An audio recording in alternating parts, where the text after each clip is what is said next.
come back and watch later on. So just want to share that information with you all. So if you're not comfortable with being recorded, we understand, and you can take this time now to exit if you may like, but we would love for all of you to stay with us throughout this panel. So my name is Jamira Mallory. I serve as a graduate assistant for the Dowdy Multicultural Center. I'm a first year graduate student here at WCU. I'm part of the HEPSA program. So oftentimes, when we talk about wellness, we think about emotions or like trauma or like connecting to like the wellness center, like therapy. But today we want to like expand that knowledge and speak, the different forms of like well-being related to like emotions, environment, financial, spiritual, intellectual, social, and like physical wellness as well. Things we don't often think about when we think about like wellness. And going back to our theme, strength in numbers, we will have this conversation together as a community, community of brothers. So we hope everyone, feel comfortable with sharing their stories. And if not, we also understand, but we do encourage participation during like the Q&A segment. So if you turn the up before we begin, we'll be doing this as Q&A style, so only use the Q&A functions. The chat has been disabled. So at the end, when we offer time for questions from the audience, please use the Q&A function to ask your questions. You can select your questions to be anonymous if you like. That is also a box you can check on the Q&A. And we will address these questions again at the end of the panel. At the end, I will share a link with you to record your attendance and give you opportunity to draw in to win a $20 gift card from Amazon, Target, the bookstore, and I believe Grubhub. So without further ado, I will introduce our facilitators for today's panel, Christopher and Nebiyou.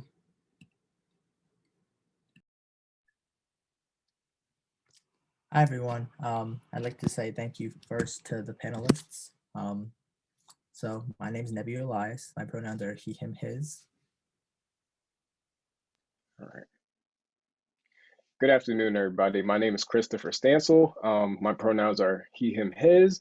I am the Student Success Coordinator for the College of Arts and Humanities. So now, if we can have the panelists introduce themselves, what's your name, your pronouns, if you're in a graduate program or your WCU affiliation, and if you would like an interesting fact about yourself. We will start with Hassan.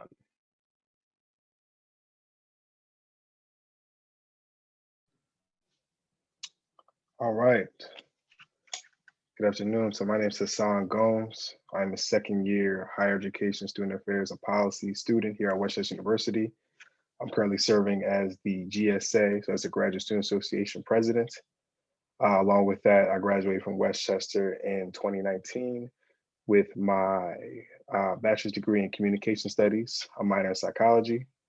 And during my time at Westchester, I was heavily involved serving as the president of the NPAC, Black Men United, and the African Student Association.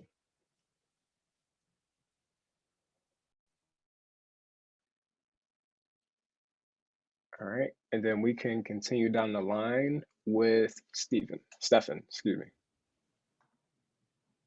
No problem. Thank you, sir. Good afternoon, everyone. My name is Stefan Castañeda, and let's see, I work in the Office of Admissions at Westchester University. Let's see, I have my master's in higher education, and I think the last one was, I mentioned a fun fact. I think that's what it was. So my fun fact, I guess, is I can operate a mouse, a computer mouse, with my left and my right hand.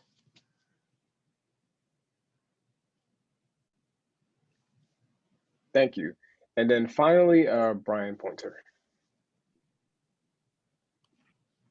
Good afternoon, everyone. My name is Bryan Pointer. Forgive my background, it wasn't working today, Zoom issues, but I have my bachelor's degree from Delaware State University in sport management.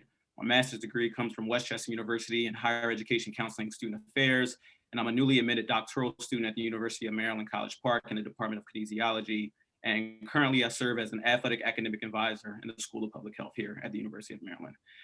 And a fun fact about me, it's not really that fun, but was born in Germany, lived there for a few years until my parents relocated back to the United States. Thank you all for introducing yourselves. Now we can get started with the questions. So to start off, what does it mean to be healthy and whole? Hassan, you can start and then continue on the rest.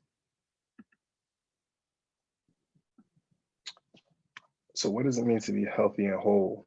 For me, I think my mental health really comes to fruition when I really make sure I maintain my physical health as well. So especially during this time of the pandemic, things have been really hectic.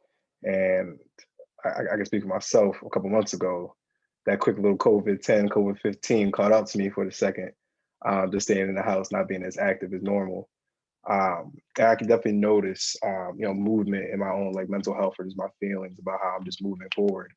So once I made some adjustments and made sure that I was maintaining my healthy lifestyle, started up going to the gym again, maintain my home workouts, things like that. That for me always is a major assistant to like my overall health and wholeness. Thank you. Stefan? Yes, thank you. Sorry, I had to take myself off mute. What does it mean to me to be healthy and whole? I was stumped when I first heard this question. I feel like I want to say that what it means to me to be healthy and whole is basically to not feel stressed out and to ask myself, what is it that makes me happy? Am I doing things because I feel like that's what I should be doing? That's what's expected of me. For example, I'm an introvert, so I honestly enjoy staying home, but I think typically that doesn't sound like fun to people. So I used to feel like, okay, I need to go out and like have fun, whatever stereotypical idea of fun there is out there. But for me, honestly, it is fun for me to be at home. I'm comfortable. I like it. And to me, that is being healthy and whole. I feel content when I'm just home doing my own thing. I don't have to be in a large crowd of people at a party or anything like that. So thinking about what makes me happy and doing just that.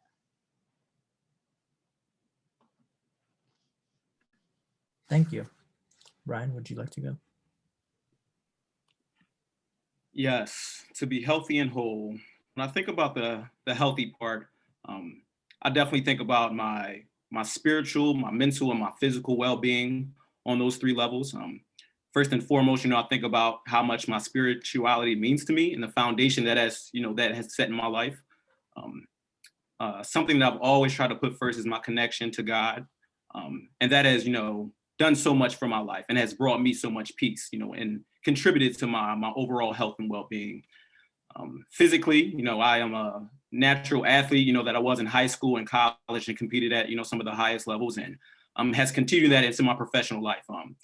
Going to the gym, being active, being physically fit, investing into my body, and understanding, the impact that has on my health. Especially working here in the School of Public Health, understanding the movement of your body and how that impacts long-term health and health now.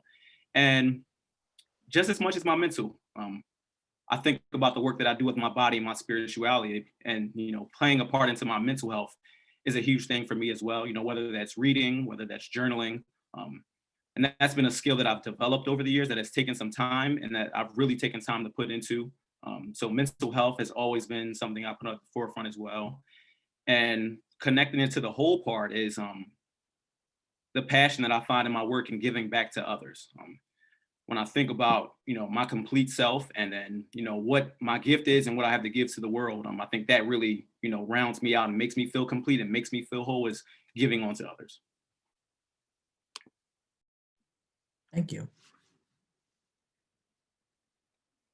So for my question, each of you briefly already touched on how you manage your mental health. So I want to rephrase this one just a little bit. So have you used any on or off campus resources to manage your mental health? And Also, what would you recommend to people who want to manage their mental health, if anything?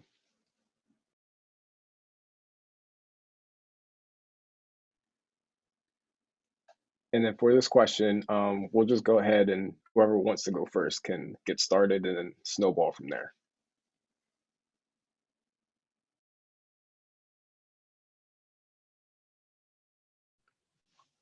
All right, I'll get us rolling real quick.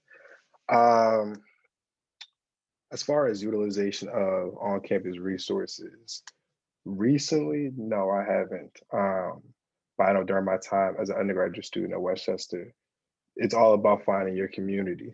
And for me during that time, the DMC as is known now, LDMC as it was then, served as the pinpoint for my area to connect with other students that I either recognized were going through similar things or students that had similar backgrounds as me. I think another way I contributed to maintain my mental health while I was on campus was also just utilizing our resources when it came to our student programming and things of that nature. So, being involved with student organizations served as a really great outlet for me to want to express myself and then to also connect with other students. I think, I consider myself an extrovert, and with that being said, being around other people and having and building community and connecting has always served me in that, that capacity. My recommendations to others though is that I think it's really important to identify what works for you. Right. So I think oftentimes people can prescribe things that they have done beforehand, and that can be helpful maybe to get your mind churning and to create some suggestions for you. But I think overall it's some discovery to understand what works for you. And so whether that's like, maintaining physical health or being physical, or that means, connecting with other people.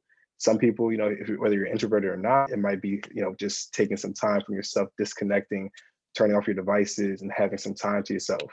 Some people like to go out and, hang out with friends. Other people like to go different places, like to travel. So I think it's really important to identify what that looks like for yourself. So yeah, I wouldn't recommend, prescribing anything or giving any guidelines as far as resources that you should utilize. But I definitely think it's something, one, that assists with your maturity and also assists with just your ability to continue going. Thank you. I like how you mentioned, figuring out what works for you. Because even in your answer, you made the distinction of how you like being around community. And in the last question, Stefan talked about how he likes to be, alone sometimes, just being with himself. So I actually want to continue by calling on Stefan for his answer, since it sort of, was based off his. Sure. So I will say that in terms of like seeking resources at Westchester University, I have not. But what I will say is many years ago, maybe over 10 years ago, when I was in my early 20s ish, I did see a therapist. And I did that. I saw the therapist about like weekly, like maybe for like a year and a half. And to me, in my mind, I don't think there's anything wrong with seeing a therapist, but for some reason in our society, there's a lot of stigma around that.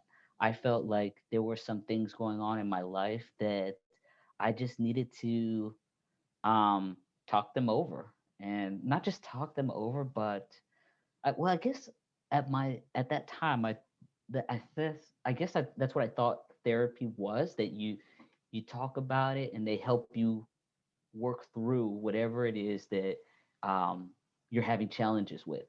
But the way I experienced therapy was they that therapist gave me tools, and the main tool that I gained from that I use to this very day is to think about things differently.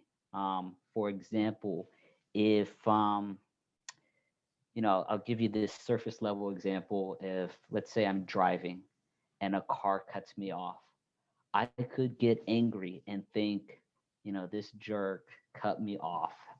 How dare this person do that, right? That's so rude. That's reckless. They're terrible. They're not thinking about other people. They're inconsiderate. But the way I think of it, now is I have no idea what's going on in that person's life. For all I know, maybe they are rushing to the hospital. Maybe they accidentally spilled their coffee or something and burned their leg and they had to swerve or something like that. Maybe they are being reckless, but I don't know. I don't know their life. I don't know what's going on. So if I want, I could take it personally, or I could just let it go and go on about my day. So that's a very surface level example. But what that really means is instead of taking things personally, letting it eat at me, like, do people dislike me? Am I not good enough? Um, Instead of internalizing those things, I can actually think of it as no, there's just something else that's going on outside of me um, that's why I wasn't invited to the party, or that's why I was turned down for a date or something, right? That's why I didn't get that job I interviewed for. Instead of thinking there's something wrong with me, there's something else going on exteriorly outside of me, right? So basically, all this to say is that uh, that's pretty much how I've. I think the original question was like, what kind of resources have I reached or utilized, and how have what type of experience I had, and how I manage that with in terms of mental health. Was that the original question? Sorry, I got a little lost. No, you actually answered that very well. What tools did you use? How did you manage your mental health? So you mentioned, therapy Yeah. basically allowing you the tools to realize that everything is not necessarily in your control, and that's okay. Yeah, that's the main thing that I use to this very day. Um, Putting myself in other people's shoes, uh, being empathetic to whatever their experience might be, and just not internalizing stuff. Whatever's happening, it might not have anything to do with me, and that's all right. So yeah. Well, that's great, and I'm glad to hear that worked. So I want to now give the floor to Bryan Pointer, and then I'll ask the question again just in case. So, how have you managed your mental health?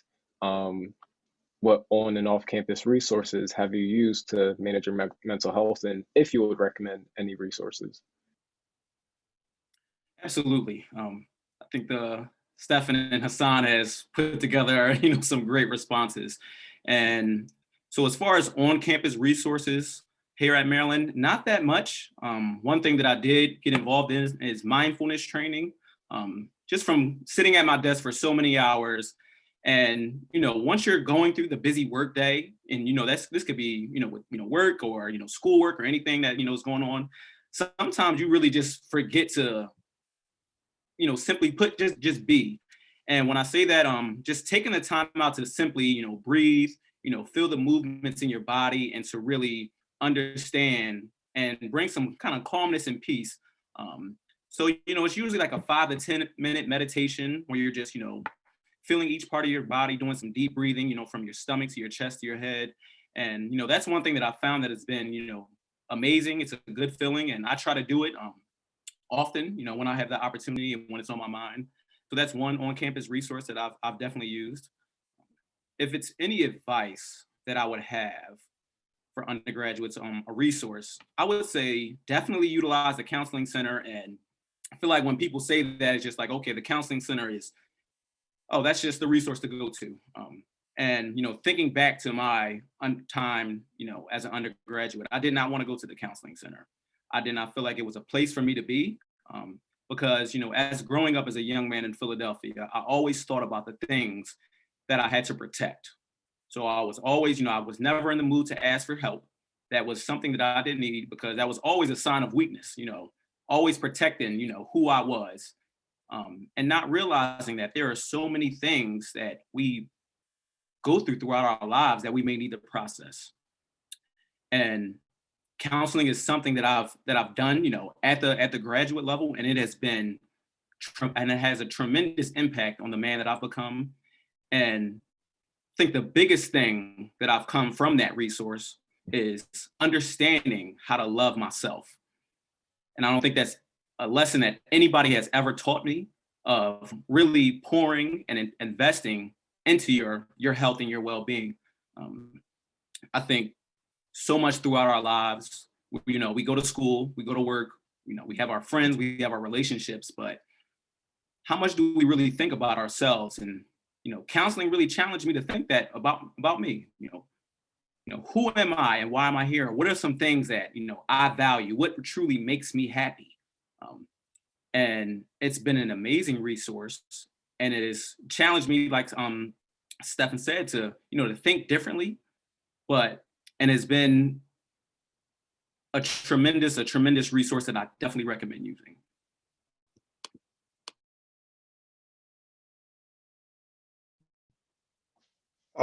Chris, if I may, there's something I forgot to also mention. So hope that's okay. Definitely, of course. All right, great, thank you.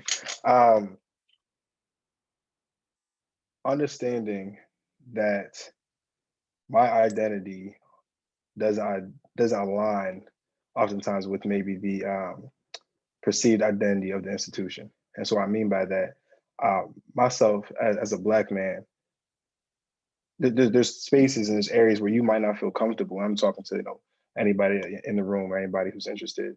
There's times you might not feel comfortable utilizing the resources at the university when you might recognize that they don't align with who you are, right? So Westchester University and other universities like our PWI, predominantly white institutions, and that means that the majority of the students there and the students that the university is looking to serve oftentimes are going to be students who don't look like you. And I want you to understand, and just for anybody, like I said before, to don't feel strange, don't feel different. It's not, it's not always going to be about you maybe not looking to utilize the resources, because you might also feel that they're not really designed for you. And those spaces don't really align with the things you're going through, right? So if you're going to centers or you're going to utilize some on-campus resources, it's okay to recognize that these places might feel uncomfortable and it's not your fault. It has nothing to do with you.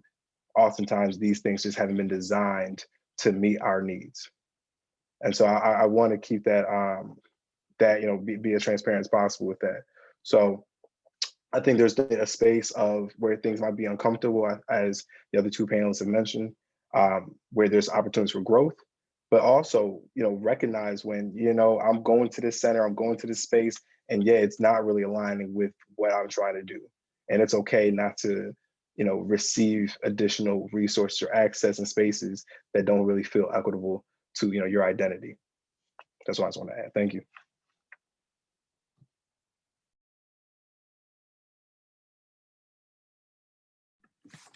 Thank you for all of those responses. Those were really good.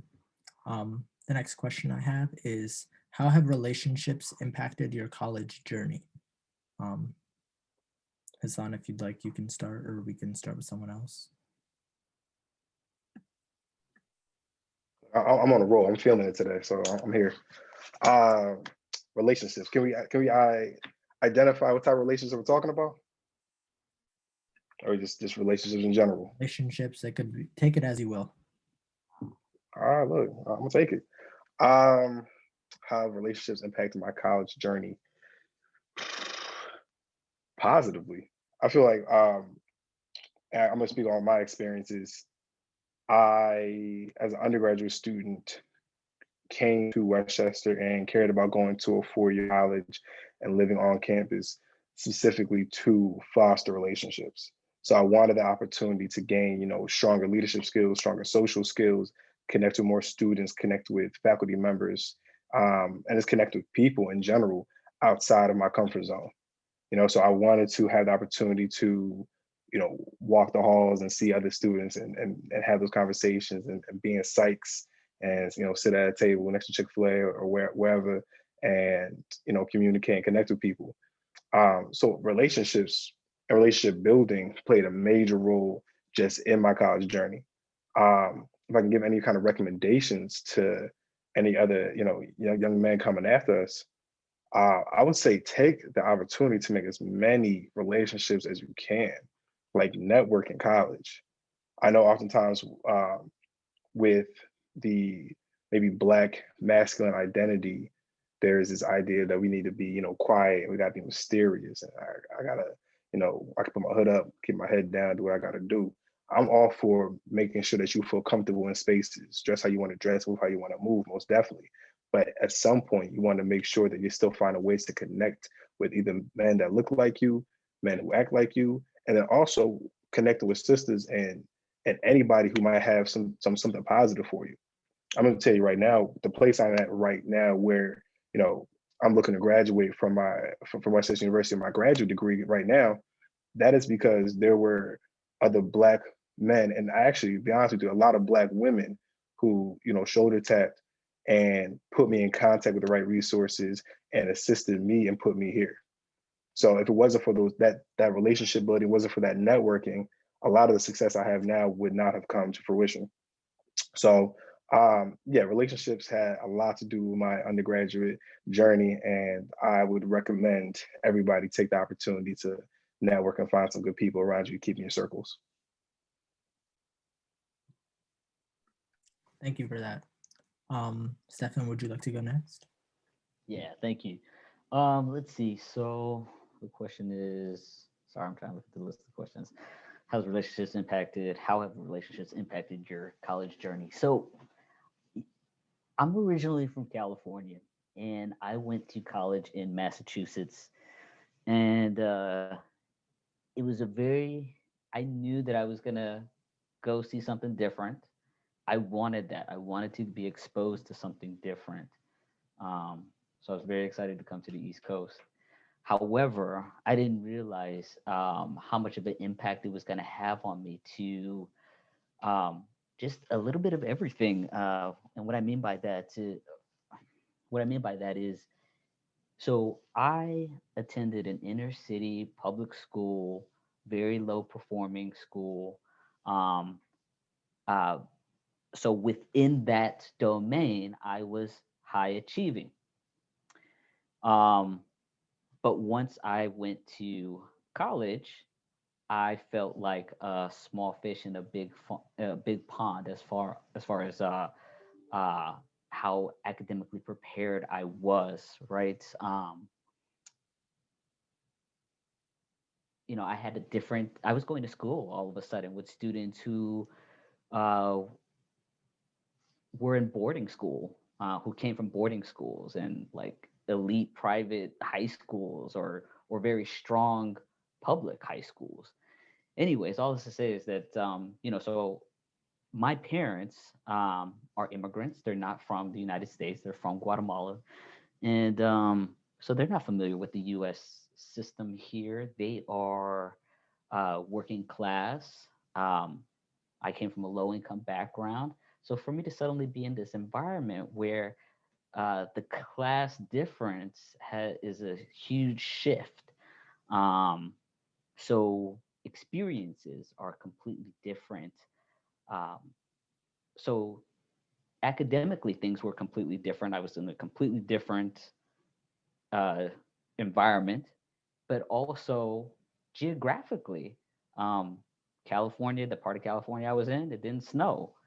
Over here or Massachusetts, it did snow. It snowed a lot. Winters were long. And even though I knew that it was going to snow, I didn't know what type of impact that was going to have on me. I didn't know how to dress. I didn't know about layers and stuff like that. I learned about layers later on. Anyways, and then I also learned later on that if you are vitamin D deficient, which is something that can happen often when you're in environments that don't get as much sun, that could also impact your wellness, right? What else? Being from California, there was a huge Latin community there, and I could get all the Mexican food that I wanted, and I love Mexican food. So to suddenly be East Coast, Massachusetts, I'll tell you, one of my good friends actually thought that Taco Bell was Mexican food. So that's just to give you an idea of how like a completely different environment I was in. And my friend was from Boston. It's not like my friend was from like the middle of nowhere, uh, Nebraska or something like that. She was from a metropolitan area. Well, anyways, all this to say that I was in a completely different environment, and it took a toll on me. I felt also as a very heavily white environment. So I felt isolated. I felt out of place. But I also kind of knew that I was entering that by going to college, right? Being first gen, first in my family to go to college, I knew that I was going to be sort of kind of out of place. Um, so even though I was ready for it, I didn't know what type of a toll it was going to take on me. Anyways, all this to say is that relationships, how those impacted my college experience, because I did have a strong little clique of friends. I had like a good crew of like maybe four friends, and we all lived in the same dorms together because I always had them to look forward to every time I came back on campus. I remember like getting off the airplane and like thinking, okay, I got to go back to campus and seeing these piles of snow everywhere and just not being happy about it, not looking forward to it. But as soon as I saw my friends on campus, as soon as we were hanging out, getting pizza at the cafe or something like that, I felt good again. I felt like, okay, this is, I did feel like, okay, at least I have my group of friends and, we're going to get through this. We're all not the most excited about being here or given our circumstances, but when we're together, we have a good time. And so I want to say that it's because of my strong little group of friends that I was able to uh, finish successfully in 4 years. And my college experience was not terrible. I don't know if I'm making it sound like it was completely terrible, but it definitely had a lot of challenges along the way. Um, and it was hard to form relationships for me with academic advisors, people in the multicultural affairs department, professors, building up those relationships. I think part of it was also because I'm an introvert. It's hard for me to strike up conversation with people. It's hard for me to muster up the energy to say, okay, everybody says you should go talk to your professors. Okay, let me go talk to my professors. Well, I'll be honest with you. I showed up to some like office hours. I didn't know what to talk about. People say show up, but talk about what?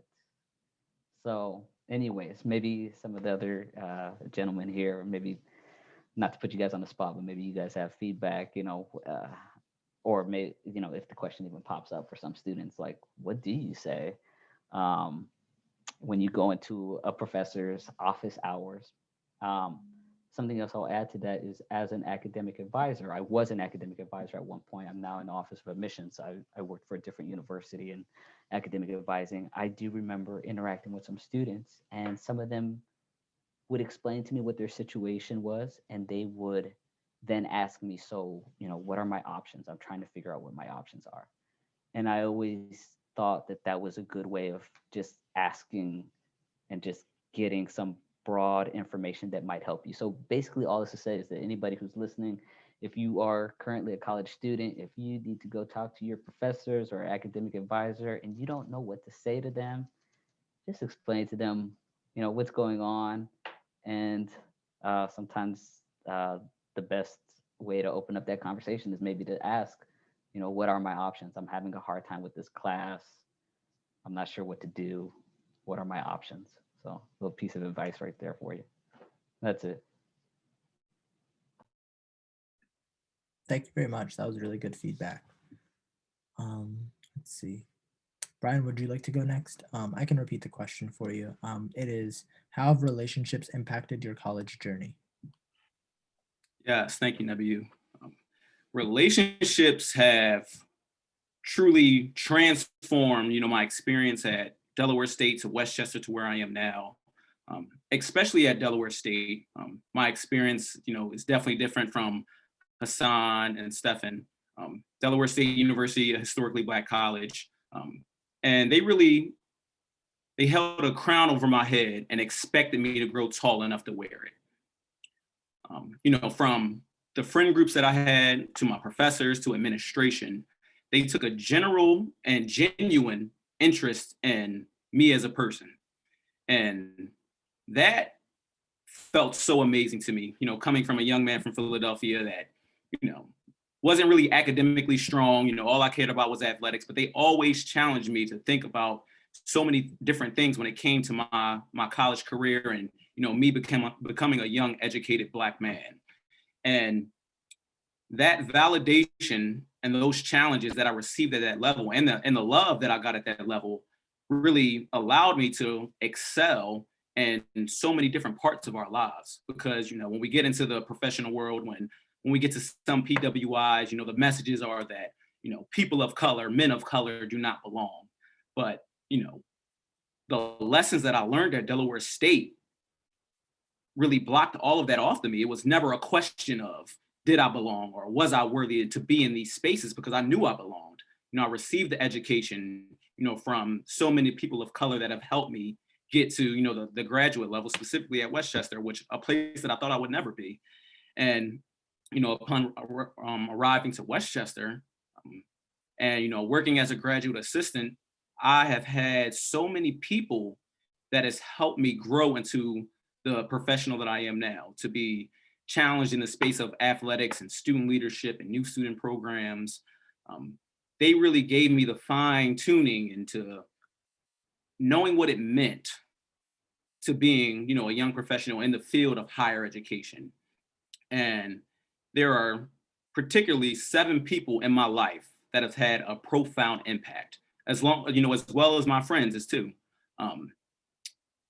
The relationships, of course, you can, formulate so many of them, but the ones that have had the most profound impact on me are the genuine relationships, the people that really care about who you are, understanding your strengths, and, working on your weaknesses. Those people have allowed me to think about so many things that I haven't thought about before. They've opened so many doors for me. So building relationships is such a huge thing.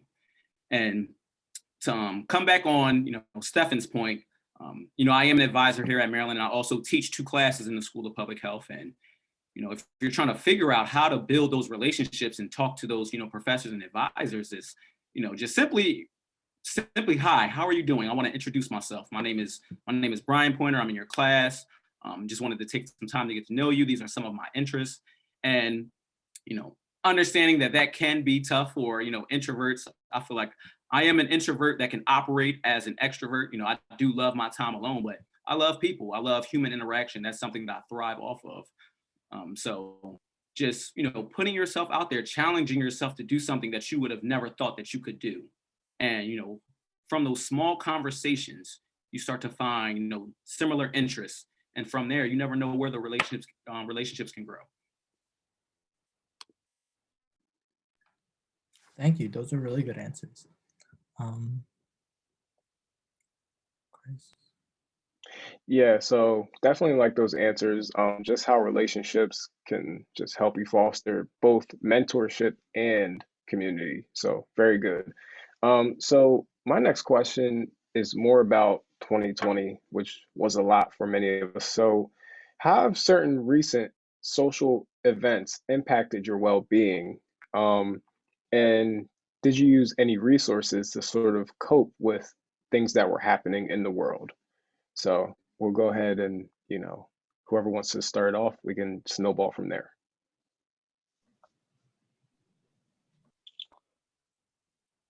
So I'm gonna be real here. Talking about recent social events.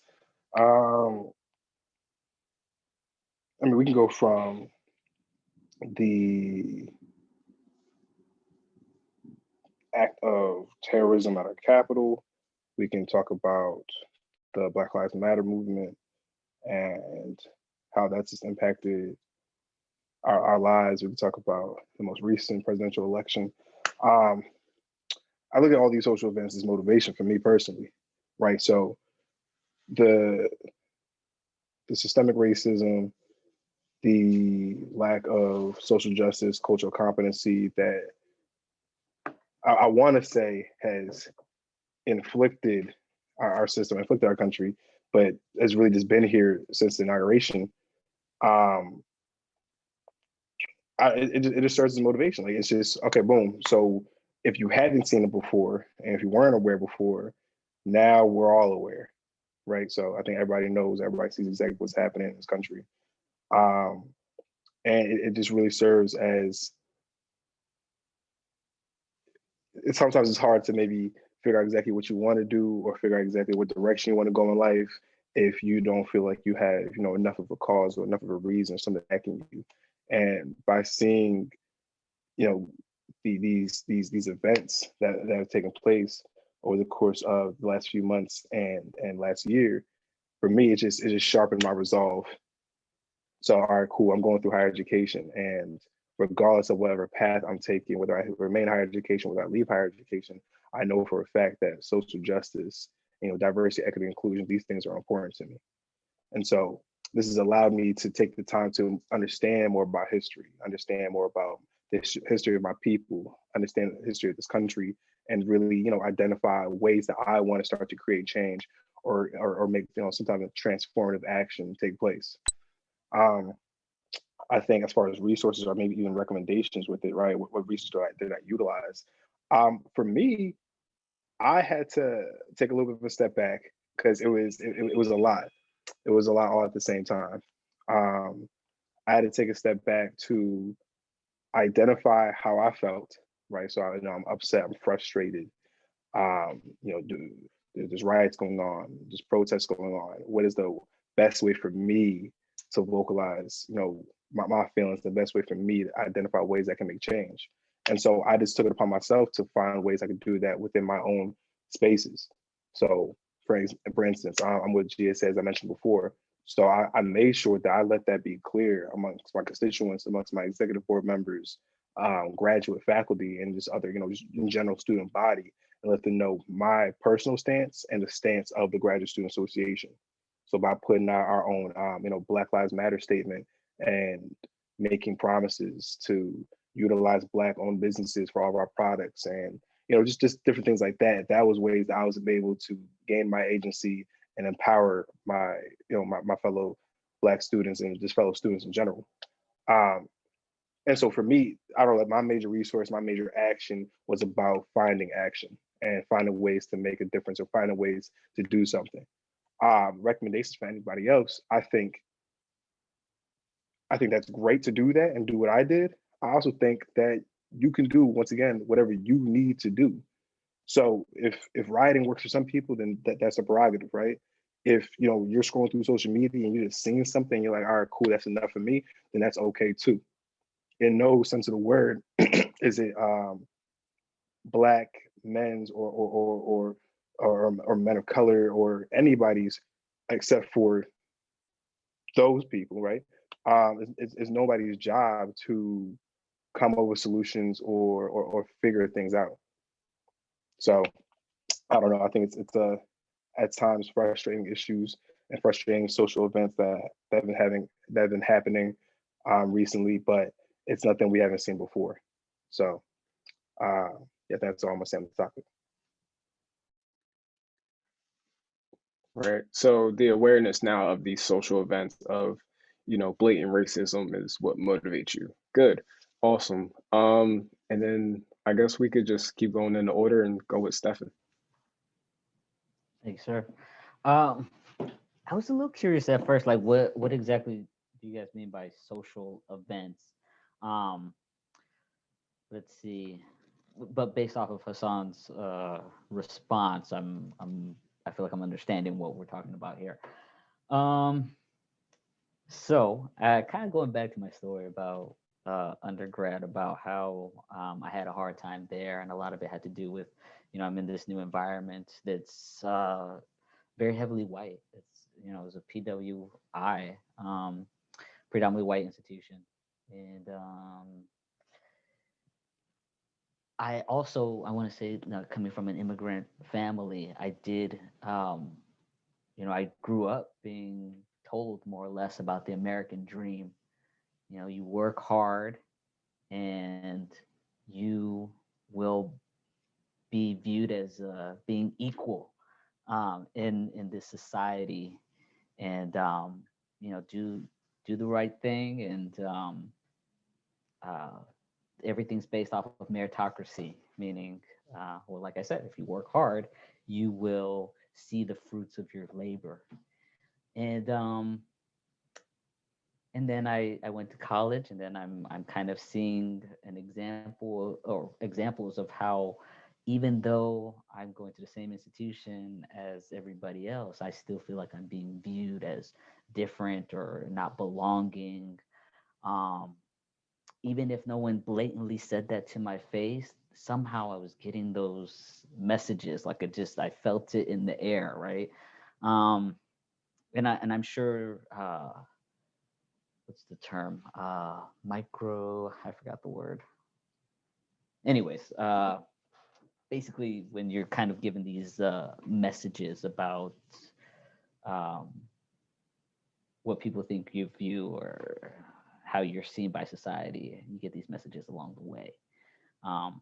So anyways, where I'm going with this is I felt like it was really like in my face all of a sudden, being in college, and also taking a lot of classes in sociology and history and learning stuff that I didn't learn in high school. So when I say learning stuff, like learning about race political theory, and sociology, race, classism, all the different isms and oppression, and so all that really impacted me, that now I'm really starting to see like the inequities that are taking place. Anyways, so nowadays that stuff is still happening, right? We see it everywhere, we hear about it all the time. Stuff is getting I want to say stuff is getting better, but I don't know if stuff really is getting better. Stuff is different, definitely, now that we're in the ages of video cameras on our cell phones and social media, and we can spread the word quick, and everybody's in the know real quick, and people are getting caught red-handed real quick, meaning police officers doing things that they're not supposed to be doing, and people getting away with it, and everybody's getting upset about it, rightfully so. I'm a part of that generation around the time with Rodney King. That was about in '92, and I was a kid at the time, but I remember that was a big deal. Anyways, all this to say is that I think I'm getting a little bit on a tangent, but all this to say is, let's see, I'm trying to go back to the questions so I can reorient myself. Oh yeah, so basically how this has impacted my well-being. Unfortunately, what I'm gonna say is my coping mechanism is to just kind of like, I close myself off to stuff. I kind of, when I see this stuff going on in the news, I see stuff going on social media, I close myself off to it because I get frustrated. And my way of coping is to close myself off to it. Whether it's bad or good, I don't know. Whether I'm wrong for it or not, I don't know. But as far as mental health goes and wellness, all of us are different, and we all have to take care of ourselves differently. And that is the way that I know how to do that for myself, by closing myself off to that stuff, and just maybe turning off the news, or maybe not reading some of these articles, just understanding the gist of it, and that there's a lot of unfairness and inequities in our world. And all I can do is just do my part little by little here and there, but also keeping in mind that what my bandwidth is, what my capacity is, how much can I manage to take on. And so yeah, that's my coping mechanism, to just kind of close myself off to some of the stuff, and just keep pushing forward from there. That's what I do. Okay, so knowing when to unplug and managing your mental limits. Okay, and then we're going to bring it to Bryan. You have the floor. All right, thanks, Chris. And I'm going to, in the interest of time, I'm going to be very short and straight to the point. It is hard to be a person of color in America right now. It is hard to be a Black man in America right now. We see what's happening literally on the street. We see it on the news. We see it on social media. It's everywhere. And young men, please arm yourselves with knowledge, be aware, understand everything around you. of course, it's always important to unplug and take care of yourselves, but be aware. And if this has had, specifically a very, it's been a huge impact on my mental health. When I worry about myself, my friends, my family, that's something hard to do, And I'll give a brief example.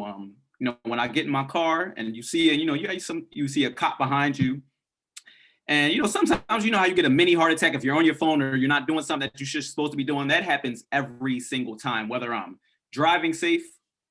When I see a cop car, it's just like that small, like let me make sure I'm doing everything that I need to do. And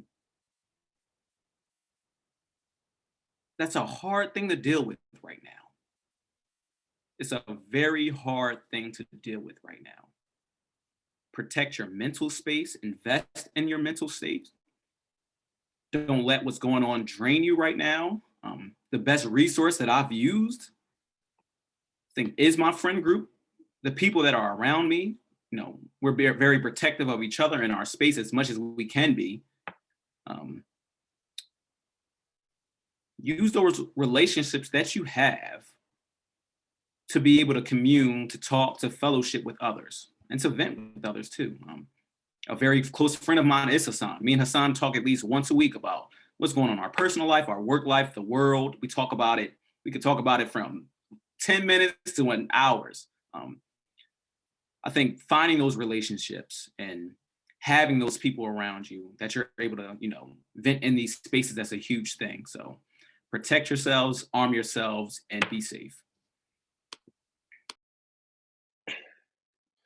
Good. It's really good. So in the interest of time, I want to skip to our last question, and briefly, can each of the panelists share, how do you find joy? So let's go ahead and start in the order with Hassan. How do you find joy? Easy. I find joy in everything I do. Boom, I'm out of here. Perfect. Stefan? I kind of touched on this a little bit earlier. How do I find joy? Like I said, I love being by myself. I love being in my room, getting in bed, watching Netflix or something like that, watching the show that I really like. And that's what I like doing. And if I'm out and about, like if I do go out into public or something like that, this is gonna sound silly, but something I enjoy doing is actually walking in knickknack stores. So like dollar stores or like Five Below, and just looking at all the little things that they have. It's like, I don't know, what kind of cheap, stupid trinket can I get? That's what I like to do for fun. Yeah, right. Sometimes it's the little things, right? And finally, Bryan. Simple answer, but so much background and context to it. I find joy by simply loving myself.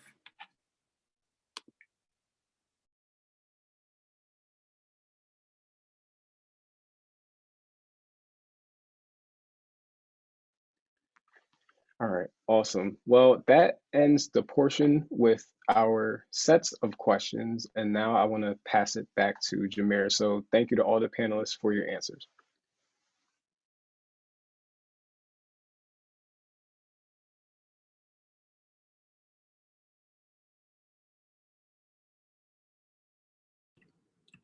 So thank you for that. So now we will do the Q&A portion of the panel. So if anyone, any participants have any questions, please use the Q&A function, and Chris and Nab will again facilitate those questions for the panelists.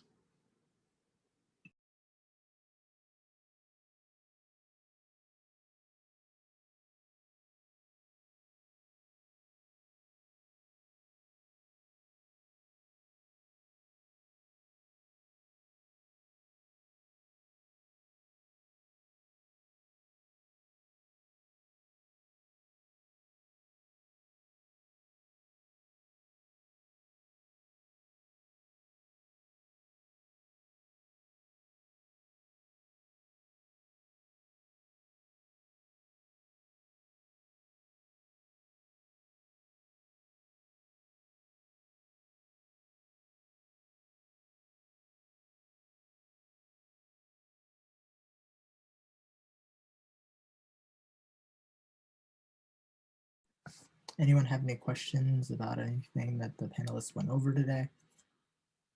Or go in further detail about?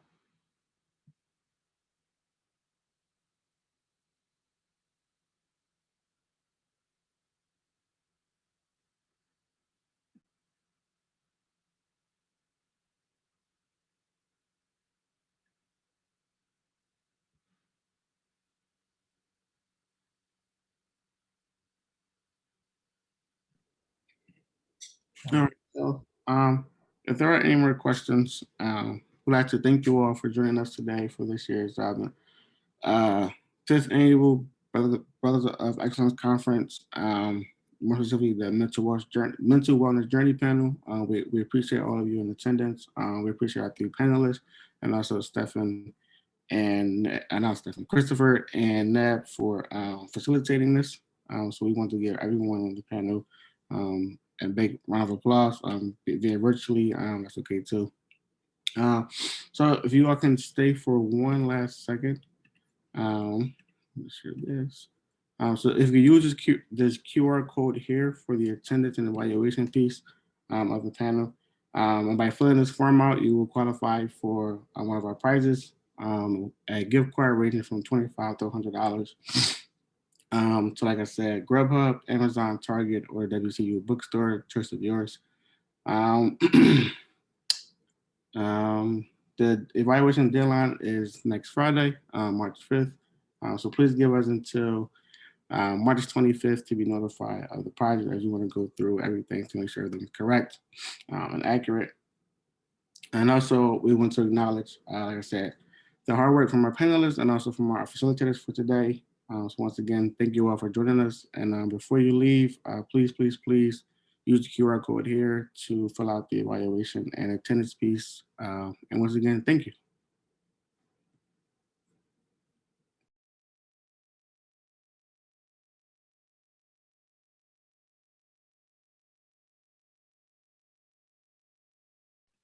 Jamira, I don't know if you saw